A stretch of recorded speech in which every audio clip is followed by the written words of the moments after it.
Olá e sejam bem-vindos ao CoutoCast. No programa de hoje, a corrida de endurance mais antiga do mundo, às 24 horas de Le Mans. O CoutoCast começa depois dos recados.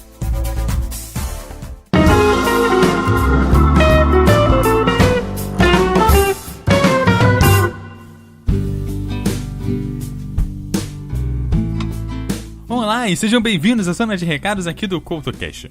No programa passado em que eu te dei dicas para evitar aí no Dia dos Namorados, eu fiz um programa bacana, mas na última música, a música lá da Zara Larsson, eu cometi um pequeno engano. Bom, não foi um bom engano, na verdade, eu poderia ter escolhido uma versão um pouco mais tranquila e um pouco mais romântica e menos eletrônica. Bom, vieram comigo, reclamaram, então no programa de hoje eu faço aqui a minha correção e toco a versão certa. Então, eu te lembro que você me segue no @EduardoCoutoRJ no Twitter e no Facebook você também vai me achar como EduardoCoutoRJ. Então tá na hora da nossa técnica trocar a trilha pra gente refazer o finalzinho do programa passado. Never Forget You é uma canção do artista musical britânico Eminem e da cantora sueca Zara Larsson. Foi composta por ambos em conjunto com Astronomy, que se encarregou da sua produção. O seu lançamento como single ocorreu em 22 de julho de 2015 através da Virgin AMI Records, sendo comercializada em outros países pela Epic Records, e com Larsson sendo creditada como artista principal. Foi posteriormente incluída no segundo álbum de estúdio da sueca, intitulado So Good. A canção pode até parecer uma declaração de amor com o refrão: "Eu nunca vou esquecer você, você sempre estará ao meu lado. Desde o dia que eu te conheci, eu sabia que ia te amar até o dia que eu morrer." Porém, a música tem um início com os seguintes versos: "Eu costumava ser tão feliz, mas sem você aqui eu me sinto tão deprimida. Eu olhei enquanto você ia embora, mas parece que eu nunca conseguira abrir mão de você. Pois uma vez você foi tudo pra mim, e está claro que o tempo não mudou nada. Você está enterrado bem no fundo de mim." Esses versos, somado ao clipe, que conta a história de amor entre uma garota e algo como um amigo imaginário, fizeram dessa música uma das músicas para você fugir nesse Dia dos Namorados. A seguir, a versão acústica de Zara Larsson e Eminem de Never Forget You, aqui no CoutoCast.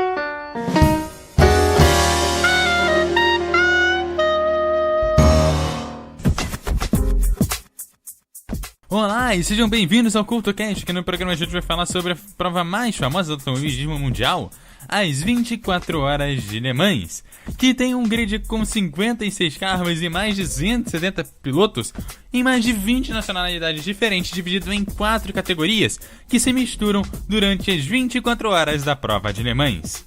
E desde o início dos automóveis, um homem sente a necessidade de dirigir rápido, mesmo que no início ele não fosse exatamente rápido. Para se ter ideia, já em 1894 começaram a ser organizadas as primeiras corridas de automóveis. Não demorou muito para que as corridas começassem a ser consideradas um esporte perigoso, com os primeiros acidentes sendo noticiados e logo que as provas começariam a ser disputadas. O momento crítico veio em 1903, durante a corrida Paris-Madrid, organizada pelos clubes de automóveis da França e da Espanha, com inúmeros boatos de que acidentes fatais começaram a surgir, incluindo a notícia da morte de Marcel Renault, fundador da marca que levava seu sobrenome ao lado dos irmãos Fernand e Louis. Ainda que nem todos fossem confirmados, foi o bastante para que a corrida fosse interrompida antes mesmo de sair da França. E claro, não demorou muito para que uma alternativa surgisse. Em 1906, as estradas ao redor de uma pequena cidade francesa foram fechadas e formaram um circuito de formato quase triangular, com pouco mais de, acredite se quiser, 105 km de extensão. Ali foi disputada uma corrida de longa duração durante 2 dias, 26 e 27 de junho. Os pilotos completariam 6 voltas por dia, e cada volta levava cerca de 1 hora para ser completada nos carros primitivos da época. O nome da cidade? Bom, era Le Mans, que se tornou o palco do Grand Prix da França. A corrida foi disputada por 32 competidores, que representavam 12 construtoras de automóveis diferentes. A prova começou com base num regulamento que implicava que a prova internacional deveria ocorrer no circuito de La Sarthe entre os dias 26 e 27 de maio. Os carros inscritos deveriam se apresentar em todas as especificações, rigorosamente conformes com as descrições no catálogo comercial de venda das viaturas. Os carros inscritos deveriam possuir uma carroça de turismo bona fide e incluir guarda-lamas, apoios de pé, lanternas, faróis, capotas, buzinas e ainda um espelho retrovisor. Um júri excluiria qualquer viatura que não se achasse conforme esses itens. Impõe-se também que cada concorrente deve percorrer uma distância mínima durante um período de 24 horas, assim como uma média horária mínima. Por exemplo, num carro de 2.000 cilindradas, ele teria que percorrer 1.200 km em uma média horária de 50 km por hora. No regulamento também dizia que de 6 em 6 horas, os comissários de prova procederiam à eliminação imediata dos carros que não obedecessem as quilometragens exigidas como mínimas, no esquema que, após as 6 primeiras horas de prova, teria que ter pelo menos 20% da quilometragem, após 12 horas, pelo menos 15%, e das 18 horas, a margem mínima era fixada em 10%.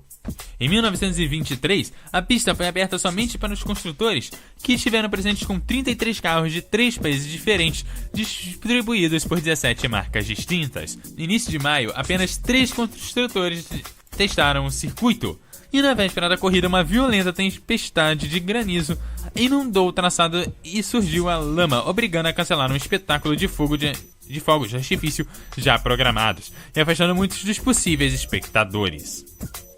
Já durante a corrida, o primeiro abandono foi com Zara número 31 na volta 14, com problemas de suspensão, que na sequência surgiu uma saída da pista. O Bullet número 13 abandonou na volta de número 44 e o Lorraine número 6 na volta 50. Apenas 3 abandonos entre os 33 carros. Esse recorde que até hoje não foi batido. Os vencedores acabaram sendo os franceses André Lagatti e René Leonard, que pilotaram o carro francês Channets Hetzy Walker Sport com 4 cilindros e quase 3.000 cilindradas, equipados com pneus de Michelin, e conquistou uma média horária de 92 km por hora. Outro feito nunca igualado foram os Bracers número 17 e 18 e o Bracer número 12 terem concluído a prova sem mudarem um único pneu. A meta de 2.000 km foi ultrapassada pelos Channets e Walker, separando-as apenas por 4 voltas, estabelecendo um novo recorde mundial do mundo com 21 horas, 41 minutos e 20 segundos. A regra também implicava que qualquer reparo no carro deveria ser efetuada pelo próprio piloto. Na edição de 1924, em função do tempo, a corrida passaria a ser disputada sempre no mês de junho, com exceções para os anos de 1956, em que obras na pista demoraram e a corrida acabou sendo executada em julho, em 1968 por conta de greves na França, e em 1986, onde a prova foi disputada no dia 31 de maio e 1º de junho. A primeira vitória 100% inglesa ocorreu no ano de 1924, onde os pilotos Duffy e Clement, num carro inglês, e pneus ingleses da Dunlop. E, falando em Dunlop, foi utilizada também pela primeira vez a mítica passarela Dunlop no circuito em 1924. Já no ano de 1925, era toda a largada tipo Le Mans, onde os carros eram colocados na diagonal de 45 graus em um lado da pista e do outro lado os pilotos, que no sinal atravessavam a pista, entravam nos carros, ligavam os motores, arrancavam e saíam assim para a prova. A primeira vitória de um carro de motor de 6 cilindros, um La Lorraine, que foi pilotado pelos franceses Gerard de Courcelles e André Ronisol, acabou levando a melhor. Um Chrysler vindo dos Estados Unidos e 5 equipes italianas dão o primeiro passo internacional da prova. No ano de 1926, dos 13 carros que chegaram ao final, 7 ultrapassaram a barreira dos 2.000 km.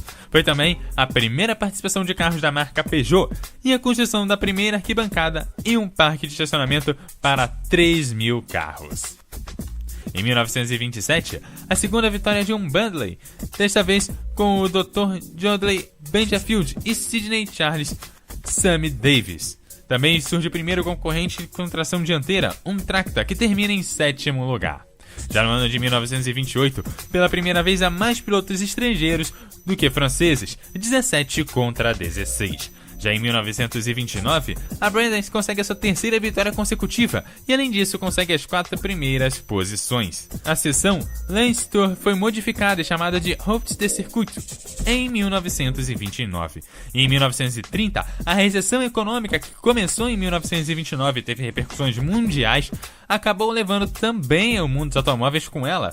Mais do que nunca, a depressão, tanto do ponto de vista comercial, com consequência também o tecnológico. Le Mans não podia fugir à regra. Dos 19 inscritos, 2 acabaram não alinhando e a prova atingiu o menor nível de participantes até hoje, 17. A primeira participação feminina, porém, ocorreu no ano de 1930. As francesas Marguerite Mareusse e Odette Sicot com o Bugatti T40 chegaram em 7º lugar. Foi também a última das 4 vitórias consecutivas da Bentley, desta vez com Ove Bernardo e Glenn Kensington. A prova foi transmitida pela primeira vez via rádio e também teve traçado uma linha branca delimitando os limites da pista. Já no início dos anos 30, já era possível ver carros projetados com uma preocupação maior pela aderência e as disputas, que começavam a ficar mais intensas, tornando-se uma verdadeira guerra no asfalto. Acontece que uma outra guerra mundial, a segunda, fez com que a prova entrasse em mais um hiato, que demorou 9 anos. Com o final da guerra em 1944, o circuito de La Sarthe estava destruído e foram necessários 4 anos para que a pista voltasse a ter condições de receber a prova, que voltou a ser disputada em 1949, corrida que também viu a primeira das 9 vitórias da Ferrari em Le Mans, uma 166mm. Curiosamente, nenhum dos pilotos era italiano. Já no ano de 1953, o World Sports Car Championships foi formado, o que muitos fabricantes consagrados passaram a integrar as 24 horas de Le Mans. A Aston Martin, a Jaguar, a Mercedes-Benz e a própria Ferrari. Muitas dessas tiveram seus dias de glória nas décadas seguintes, como a Ferrari, que conseguiu 6 vitórias consecutivas entre os anos de 1960 e 1965, a Ford, que venceu pela primeira vez em 1966 e conseguiu 4 vitórias consecutivas, 1966, 1967, 1968 e 1969, além da Porsche, a maior vencedora de todas, que conseguiu 7 vitórias consecutivas entre os anos de 1981 e 1987. Hoje, porém, temos uma nova onda de vencedores e a Audi, que participou de Le Mans pela primeira vez em 1999, é a atual força dominante. E a seguir, a evolução do circuito de Le Mans aqui no CoutoCast.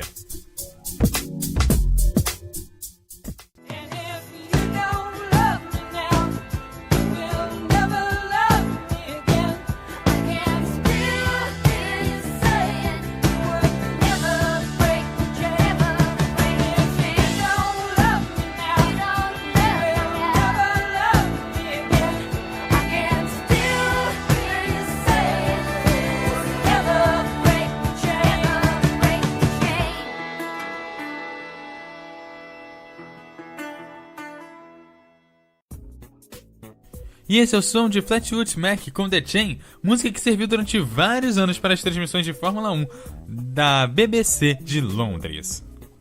E chegou a hora de falar sobre o circuito de Le Mans, também conhecido como Circuito de La Sarthe, que localiza-se em Le Mans, em Maine, na França, e é o circuito semi-permanente mais famoso como palco das 24 horas de Le Mans.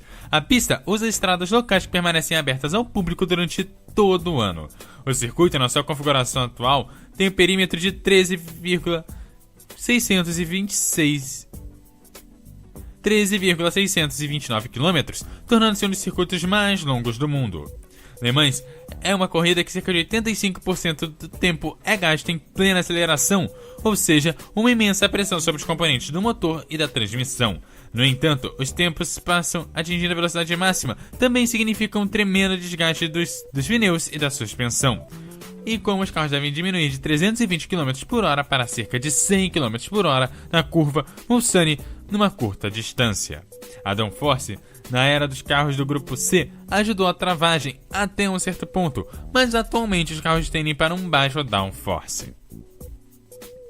A pista, que basicamente é um triângulo de Le Mans para o sul em direção a Mulsanne, vindo para o noroeste em direção a Armagh e regressa para o norte de novo em direção a Le Mans, sofreu muitas modificações ao longo do tempo, com o circuito número 14 em uso desde 2007. Mesmo com as modificações implementadas ao longo dos anos, o circuito de La Sarthe ainda é conhecido por ser muito rápido, com velocidades médias superiores atualmente a 230 km por hora. Na década de 1920, os carros saíam dos atuais boxes na Rua do Lys em direção à cidade, depois de um gancho apertado para a direita, perto do porto do rio Sarthe, em Pont-l'Arc. Deixa a cidade novamente pela estrada em linha reta, agora chamada Avenida Georges Durand, que recebeu o nome do criador da corrida. Então, com 17,261 km de comprimentos não pavimentados, um desvio para a cidade encurtou a corrida em 1929, mas somente em 1932 a cidade foi abandonada quando chegou a surgir os boxes passando pela ponte Dunlop, e esses da Trois Rouges foi adicionada. Essa configuração clássica era de 13,469 km de comprimento e manteve-se praticamente inalterada mesmo após a tragédia de 1955. A reta da meta era assustadoramente estreita e foi alargada e rebaixada. Foram também recuadas as novas boxes, tornando-se assim um espaço mais amplo para a linha de reabastecimento. A reta da zona de boxes tinha cerca de 3,7 metros de largura, tendo sido alargada em 1956. A pista e os boxes não foram separados por mais de 15 anos. A área dos boxes foi modificada com um custo total de 300 milhões de francos, e a área de sinalização foi movida para a saída lenta da curva Mulsanne. Com os carros ficando cada vez mais rápidos na década de 1960, as críticas aumentaram, especialmente quando os pilotos tiveram acidentes fatais, muitas vezes na sessão de testes em abril. Em 1965, foi criado um circuito permanente menor, o Circuito Bugatti, partilhando as instalações do pit lane e a primeira curva, incluindo a famosa ponte Dunlop, com uma versão mais longa. Para a corrida de 1968, a chicane Ford foi adicionada antes dos boxes para abradar os carros. O circuito foi montado com rede de segurança para a corrida de 1969 e a seção de Maison-Blanc estava propensa à crítica. Uma série de acidentes desagradáveis aconteceram nessa sessão rápida ao longo dos anos, como o acidente fatal de John Wolfe no seu Porsche 917 em 1969 e as 3 Ferraris 512, envolvidos numa colisão em 1970. Com a última derivação anulada com um destino rápido e o clássico circuito estava traçado. O circuito foi modificado 9 vezes em 1971, que também foi o último ano em que o circuito clássico foi utilizado. Raios de segurança foram adicionados na linha dos boxes para separar a pista dos boxes em 1972, e uma última parte da pista foi reformada consideravelmente. Em 1979, devido à construção de uma nova estrada pública, o setor da Trois Rouges tinha que ser mudado. Esse redesenho criou uma curva mais rápida para o duplo Apex, bem como a necessidade de uma remoção da segunda ponte Dunlop. Em 1968, por causa da construção de uma nova rotatória na curva de Mulsanne, uma nova pista teve que ser construída de modo a evitar a rotatória. Isso criou uma ligeira direita antes da curva Mulsanne em 1987, e uma chicane foi adicionada à rápida curva Dunlop, onde os carros passavam por debaixo da ponte a 290 km por hora, e hoje passam a cerca de 180 km. Em 1990, 2 chicanes foram adicionadas à reta Rue Naudiaires, e em 1994 a chicane Dunlop foi reforçada. Em 2002, a descida para os S's foi renovada por causa de uma reconstrução do circuito Bugatti. O circuito de Le Mans foi alterado entre a ponte Dunlop e os S's, com a reta a se tornar uma sequência de curvas rápidas. Esse layout permitiu uma melhor transição do circuito de Le Mans para o circuito, que reconstruiu a área da curva Dunlop e a Dunlop Chicane, tornando essa área num segmento mais lento, ao mesmo tempo transformando a Chicane Dunlop num conjunto maior de curvas. Como a parte de desenvolvimento, foi criada uma extensão na saída do pit lane para motos que utilizavam o circuito Bugatti. Essa segunda saída do pit lane reentra na pista logo depois da chicane Dunlop e antes da ponte Dunlop. E assim o circuito não foi mais alterado desde o ano de 2007, que permanece até hoje. Lá no post desse programa vai estar o desenho do circuito. E daqui a pouco eu falo sobre o tão famoso arco Dunlop. E ainda no programa de hoje eu te explico as categorias da prova de Le Mans. E a seguir, um Villeneuve, o Jacques Villeneuve, que fez uma música em homenagem ao seu pai. Your life was long, just like a bird's alive. you had your only sky. And like an eagle, you one day flew too high, beyond the limits set by the unknown, and up where they belong, and where the sun is black. That's when we understood you never, never, ever were to come back. E o CoutoCast continua falando sobre as 24 horas de Le Mans, nesse bloco falando sobre o arco Dunlop, que foi inaugurado em 1923, logo na primeira edição da prova. A Dunlop construiu uma ponte para permitir que os espectadores movimentassem-se entre as arquibancadas até as barracas de comes e bebes. Em 1928, a passarela de metal começou a envelhecer e foi substituída por uma réplica monumental do Dunlop Forte, pneu que é a aparência duradoura, que se refere à fábrica Fort Dunlop, onde os pneus são fabricados. Uma lenda nasceu, no entanto, essa estrutura acabou sendo proibida pelo Automóvel Clube de Equest, que proíbe publicidade ao redor do circuito. Em 1948, as regras mudam após a Segunda Guerra Mundial e a Dunlop reinstala uma ponte de 18 metros de comprimento, feita de metal, e ficou localizada na entrada da curva no fim da reta dos boxes. Em 1953, a segunda passarela Dunlop é erguida na estrada Three Rouge, e essa ponte acabou sendo substituída por um túnel em 1979. Em 1956, o pneu gigante mantém a sua posição, apesar do trabalho após o acidente de Pierre Levegas. A curva leva o nome da Curva Dunlop, e o fornecedor de pneus usa a passarela para lançar os seus produtos. Em 1965, o monumento foi transferido para o topo da colina, e as 24 horas de 1966 mostravam a sua nova localização. Em 1978, a nova ponte pôde acomodar até 1.350 espectadores e suportar ventos de mais 200 km por hora. O arco acabou ficando com 50 metros de comprimento, 13 metros de altura e pesou 70 toneladas. E em 1988, a Dunlop escolheu Le Mans para celebrar o centenário da marca. Em 1992, a versão atual acabou sendo um pouco alterada desde seu último facelift. Ela gerou tanto entusiasmo que outros circuitos o adotaram, como o Donington Park na Inglaterra, Sogo no Japão e até mesmo a corrida Karting Paris-Bercy. E daqui a pouco eu falo sobre as categorias LPM1, LPM2, GTE Pro e GTE AM.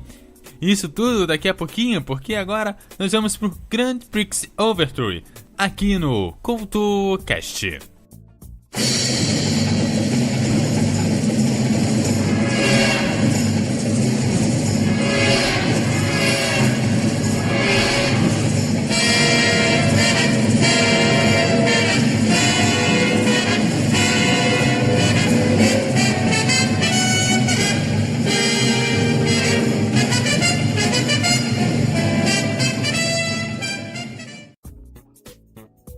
E o CoutoCast continua falando sobre as 24 horas de Le Mans, e agora chegou a hora de falar sobre as 4 categorias que correm essa corrida, começando com a categoria principal, o LPM1. Esses carros podem ter cockpits abertos ou fechados e contam com uma tecnologia moderna. Normalmente, esses são os campeonatos gerais da prova, já que contam com uma maior potência e um desenho aerodinâmico mais perfeito. Desde 2010, os carros híbridos, que geram menos poluentes por usarem motor elétrico junto com um de combustão, também foram aceitos nessa categoria. Em relação ao combustível, as máquinas têm 2 opções para acelerar. Uma com gasolina feita com 10% de etanol e o diesel BTL, e o combustível de segunda geração, das opções verdes, elaborados com plantas. O peso mínimo para esses veículos é de 900 kg para os carros de gasolina e 930 kg para os de diesel, com os carros totalmente abastecidos. A largura é de 1,60 m e o tanque de combustível tem capacidade para 90 litros de gasolina e 81 litros de diesel. Os números usados para os principais carros vão do 1, dado ao campeão da edição anterior, até o 24, e os carros são identificados pela cor vermelha. A potência máxima é de 3.000 cilindradas para a gasolina, 5.500 para o diesel e 4.000 para a turbo. O LPM2. As máquinas dessa categoria são muito parecidas com as da LPM1, mas contam com a potência reduzida. Em 2008, várias mudanças foram adotadas após uma política de redução de custos. Essa verba menor também impossibilitou pesquisas para reduzir o peso do carro. E com isso, 50 quilos foram adicionados aos protótipos da LPM2. Os carros devem pesar no mínimo 825 quilos e terem um tanque de combustível de 80 litros. A largura dos protótipos deve ter 1,60 m e as lâminas usadas no farol são brancas. Os carros recebem a numeração de 25 a 49 e são identificados com o selo verde. A potência máxima é de 3.400 cilindradas para os carros com 8 cilindros e 2.000 para o turbo simples, com no máximo 6 cilindros. As fotos do LPM1 e LPM2 estarão no post desse programa, assim como as do GT. Vamos falar agora do GT, especificamente o GTA Pro. Antigamente, o GTA Pro era conhecido como GT1 e os carros usados são os modelos Salens. Os veículos são modificados quando comprados, aos que são produzidos em larga escala. Essas máquinas podem atingir até 560 bhp, que é o Brake Horsepower, o equivalente moral ao brasileiro RPM, com peso mínimo de 1.200 kg ou 600 bhp, com 1.250 kg. As maiores velocidades registradas passam perto da marca atingida pelos protótipos das categorias superiores. Os freios de carbono são liberados para o uso. A caixa de marcha deve ter 6 velocidades e o tanque de gasolina suporta até 90 litros. A largura dos carros de turismo tem 2,10 metros e as máquinas são separadas pela cor verde. As lâminas utilizadas nos faróis são amarelas e os carros recebem números de 50 a 74. Os 3 pilotos responsáveis por guiar cada carro dessa categoria tem que ser profissionais. A potência máxima é de 8.000 cilindradas para os motores atmosféricos e 4.000 para turbos. O GTE AM, menos modificados que os carros do GTE Pro, essas máquinas têm pouco menos de potência, algo em torno de 450 a 500 bhp, e devem ser no máximo um modelo de 2010. Aqui, os 3 pilotos só podem contar com um profissional, enquanto os outros 2 devem ser amadores. Os veículos têm um peso mínimo de 1.145 kg e uma caixa de marcha de 6 velocidades. A cor laranja é usada para identificar os carros, que recebem a numeração de 75 a 99. Os carros têm a largura de 2 metros e um tanque de combustível de 90 litros, e a potência máxima é a mesma dos carros do GTE Pro. As fotos dos GTs e dos LPMs estarão no post deste programa, assim como a foto do circuito. E agora chegou a hora de mais uma música aqui no CoutoCast.